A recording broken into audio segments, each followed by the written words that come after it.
Alors, mesdames, messieurs, le Hamas est à Moscou sur l'invitation de Vladimir Poutine. Regardez cette photo. Voilà, vous voyez sur la photo que vous allez voir le vice-ministre des Affaires étrangères de l'Iran. Lui, il est à gauche, c'est le monsieur qui a des lunettes. Au milieu, c'est un Russe. Et à droite, c'est Abdou Marzouk, qui est membre...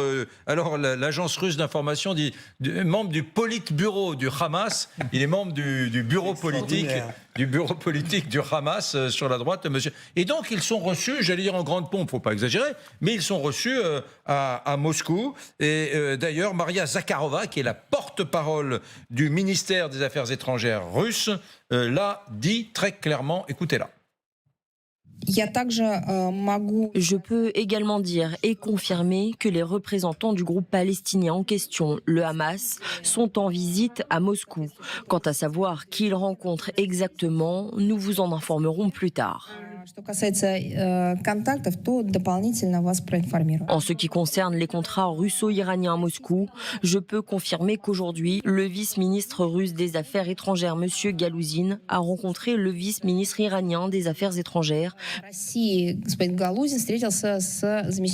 Monsieur Bakiri Kani. Je pense que nous publierons bientôt les documents appropriés.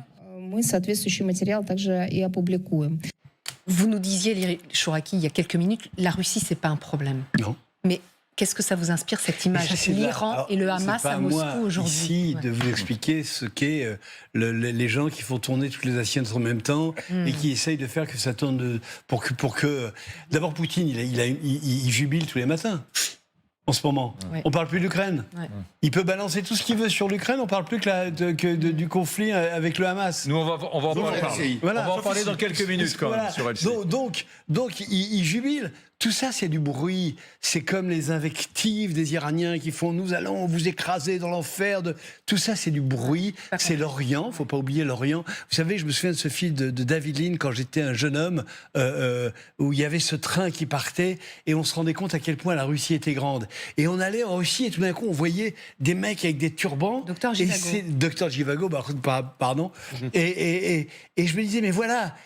Il est obligé, Poutine, de jouer avec toutes ces ethnies, avec tout ce qu'il y a dans son territoire, surtout qu'il veut regagner leur confiance parce qu'il est en mauvaise posture en Ukraine. Alors, officiellement, donc, il n'y a pas eu de communication sur la réunion. On ne sait pas ce qui s'est dit. Officieusement, il y a une source diplomatique russe qui s'est exprimée sous couvert d'anonymat. Il aurait été question des otages dans la bande de Gaza, mais aussi de la libération des ressortissants russes qui sont pris en otage et des ressortissants étrangers pour leur libération.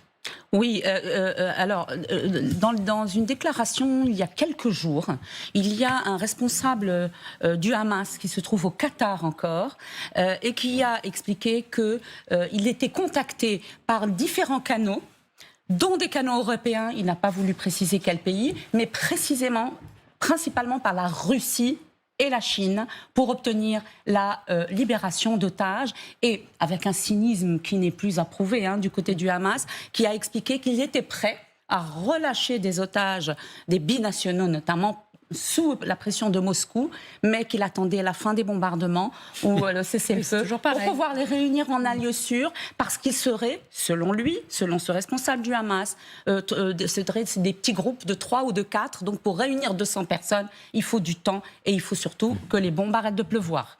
Je voudrais juste vous montrer une image que je vous ai montrée hier, mais je l'adore, dans sa magnificence absolue. Vladimir Poutine a reçu au Kremlin les représentants des cultes. C'était en début de semaine. Regardez la table. Alors, il est tout au fond, là-bas. Là-haut, sur la table, tout seul. Tout seul, dans l'immensité de sa table. Et vous avez face à lui les représentants des cultes. Alors là, c'est fabuleux. Et alors... Bon, ça c'est une image qui a 2 ou 3 jours, mais on a trouvé quand même...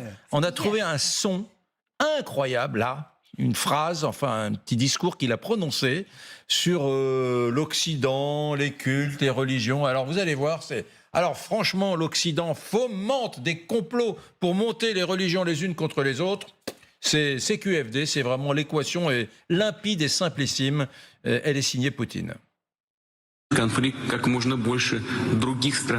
l'Occident veut monter les uns contre les autres le plus grand nombre possible de pays et de peuples, en les utilisant pour leurs propres intérêts égoïstes, afin de lancer une véritable vague de chaos, de haine mutuelle, non seulement au Moyen-Orient, mais bien au-delà. Pour ce faire, ils tentent, entre autres, de jouer sur les sentiments nationaux et religieux de millions de personnes. Une telle politique mise en œuvre depuis longtemps, bien avant la crise actuelle. Les musulmans sont opposés aux juifs, appellent à la guerre contre les infidèles. Les chiites sont opposés aux sunnites et les orthodoxes aux catholiques. En Europe, ils ferment les yeux sur le blasphème et le vandalisme contre les sanctuaires musulmans. Dans un certain nombre de pays, les criminels nazis et antisémites, qui ont le sang des victimes de l'Holocauste sur les mains, sont déjà ouvertement glorifiés au niveau officiel. En Ukraine, l'église orthodoxe canonique est en train d'être interdite. На Украине ведут дело к запрету канонической православной церкви. Voilà, nous accueillons, car nous allons parler maintenant de Russie, d'Ukraine, Alexandre Melnik, ancien diplomate soviétique. Bonsoir. Bonsoir, Eric. Alla Poédic est avec nous. Bonsoir, Alla, franco-ukrainienne, qui suit ce conflit de très très près. Et qu'est-ce que vous avez pensé là vous avez écouté la petite sortie de Poutine là? Oui, bah, il s'amuse parce que il s'amuse avec les religions parce qu'il sait que c'est effectivement. Moi, je reste persuadé qu'en Occident, c'est une des causes des divisions.